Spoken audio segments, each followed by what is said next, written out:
অনুশীলনী 1.1 ৰ question number 13 দিছে তলৰ সংখ্যাকেইটা যোগ আৰু পূৰণৰ ক্ষেত্ৰত সহযোগ বিধি মানি চলনে কৰি চোৱা।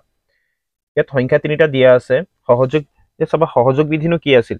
যোগৰ ক্ষেত্ৰত সহযোগ বিধিত কি হয়, a প্লাছ বি ব্ৰেকেটৰ ভিতৰত ৰাখিম plus C equal a plus D plus B plus C ব্ৰেকেটৰ ভিতৰত ৰাখিম। একেদৰে মনত ৰাখিবা পূৰণৰ ক্ষেত্ৰত কি হয়, পূৰণৰ ক্ষেত্ৰত সহযোগ বিধিত কি হয়, a ইনটু বি ব্ৰেকেটৰ ভিতৰত ৰাখিম into C equal a into B into C ব্ৰেকেটৰ ভিতৰত ৰাখিম। এতিয়া চাবা ইয়াক আমি a বুলি ধৰিম, ইয়াক b বুলি ধৰিম, ইয়াক c বুলি ধৰিম। প্ৰথমে আমি সজাই লওঁ, চাবা কেনেকৈ কৰোঁ আমি। কুৱেশ্যন নম্বৰ 13 সলিউশ্যন চাবা, সংখ্যা কেইটাৰ যোগৰ সহযোগ বিধি মতে বহুৱা। এতিয়া চাবা প্ৰথমে আমি এই ব্ৰেকেটৰ কাম সমাধান কৰিম। ব্ৰেকেটত কি আছে, 3,8 আছে। 3 আৰু 8ৰ লসাগু হ'ব কিমান, 24। 3 দি পেলাই 24ক যাব 3 8 গুণ 24। এই মাইনাছৰ 2 দি পেলাই পূৰণ কৰি দিম 8ক। আকৌ 8 দি পেলাই 24ক যাব 3 বাৰ, 3 দি পেলাই পূৰণ কৰিবা 3ক। ব্ৰেকেটে ৰাখিবা, প্লাছৰ হ'ল 4/5। এতিয়া ইয়াত আমি পাওঁ 2 8 গুণ হ'ল 16, মাইনাছৰ 16 প্লাছ 3 3 গুণ হ'ল 9, তলত কিমান আছে 24। ব্ৰেকেটে ৰাখা, প্লাছ আছে 4/5। এতিয়া এই মাইনাছৰ 16 আৰু প্লাছ 9 ইয়াত আমি পাম হ'ল মাইনাছৰ 7। 16ৰ পৰা 9 গ'লে হ'ল 7, ডাঙৰ আছে মাইনাছৰ 16, তেনে মাইনাছৰ হ'ব কি, -7/24 প্লাছ হ'ল কিমান 4/5। 24 আৰু 5ৰ লসাগু ল'ম আমি 24,5। চাবা 24 আৰু 5 এটা হ'ল মৌলিক সংখ্যা হয়নে, 24 5 কোনো সংখ্যাৰে নাযায়, তেন্তে 24 আৰু 5ক মাল্টিপ্লাই কৰি দিবা। 4 5 গুণ হ'ল 20ৰ 0, 7ত কিমান আছে 2, 5 2 গুণ 10, 10 2 হ'ল কিমান 12। 24 আৰু 5ৰ লসাগু, 24 আৰু 5ৰ লসাগু কিমান পালো আমি, 120 পালো। এতিয়া ইয়াত লিখিম আমি 120। 24 দি পেলাই 120ক যাব 5 বাৰ, 24 দি পেলাই 120ক যাব 5 বাৰ, তেন্তে ইয়াত লিখিম আমি -7ৰ লগত পূৰণ কৰিম এই 5টোক। এতিয়া 5 দি পেলাই 120ক যাব, 5 দি পেলাই 24 বাৰ যাব 120ক, 24 দি পেলাই পূৰণ কৰিবা 4ক। এতিয়া আমি পাম 7 5 গুণ হ'ল 7 5 গুণ 35, মাইনাছৰ 35 হ'ব, প্লাছ হ'ল 24 4 যা 4 4 গুণ 16, 24 4 গুণ পূৰণ কৰি দিওঁ, 24 4 গুণ 4 4 গুণ 16 6, হাতত কিমান আছে 1, 4 2 গুণ 8 কিমান হ'ল 96। ইয়াত হ'ল 120।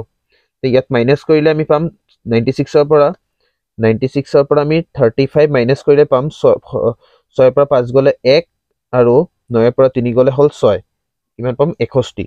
61 বাই কিমান পালো 120। এতিয়া আমি সমাধান কৰিম এই পাৰ্টটোত চাবা ইয়াত মাইনাছৰ 2/3 মাইনাছৰ 2/3 ৰাখা, প্লাছ 8 আৰু 5ৰ লসাগু হ'ব 40। 8 দি পেলাই 40ক যাব 5 বাৰ, 5 দি পেলাই পূৰণ কৰিবা ওপৰত 3ক।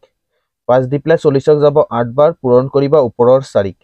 ব্ৰেকেট ৰাখিবা, মাইনাছৰ 2/3 প্লাছ 5 3 যা হ'ল 15, 8 4 গুণ 32, ইয়াত হ'ব 32 32। ইয়াত চাবা 32 আৰু 15 যোগ কৰিলে হ'ব 47 47, তলত হ'ব কিমান 40।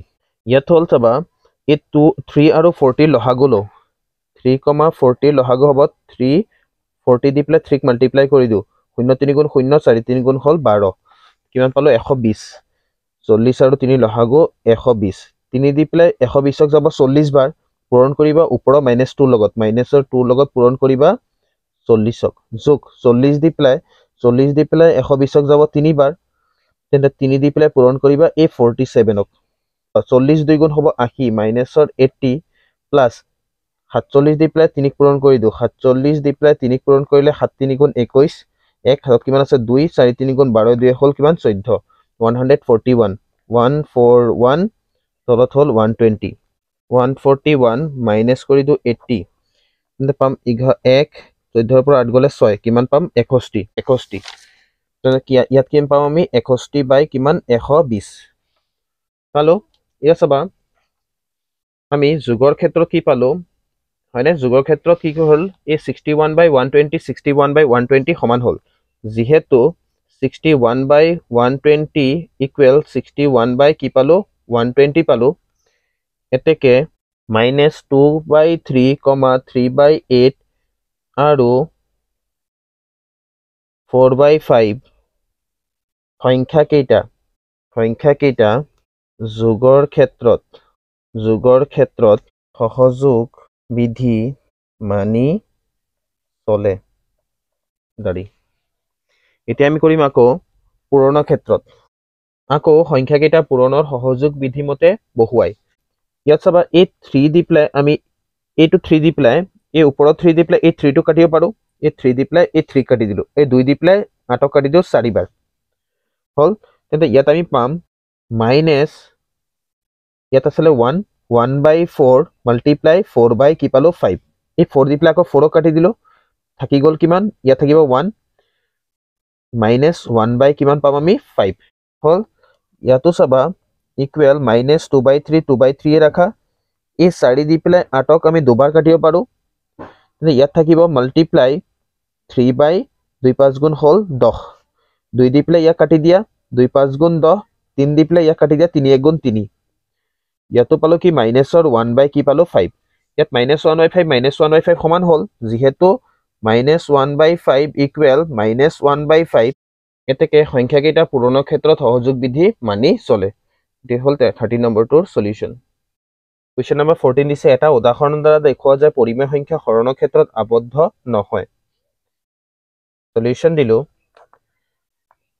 ধৰা এটা সংখ্যা ললো আমি 0 এটা সংখ্যা ললো 0 যদি আমি ডিভাইড কৰো 2 ৰে 2 দি পেলাই আমি শূন্যক হৰণ কৰিব পাৰিম নে পাৰিম 2 শূন্য গুণ কিমান পালো শূন্য পালো হল 0/2 ইকুৱেল কি পালো 0 মানে পৰিমেয় হ'ব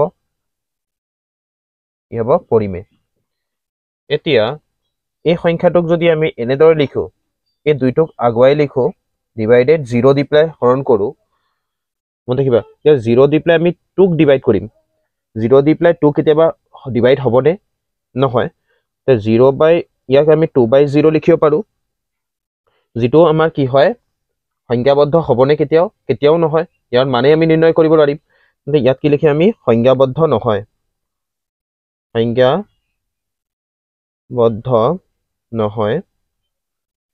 এতেকে পৰিমেয় সংখ্যা হৰণত আবদ্ধ নহয় হল ইয়াৰ সলিউশন ইয়াত তুমি কিন্তু লিখিব পাৰো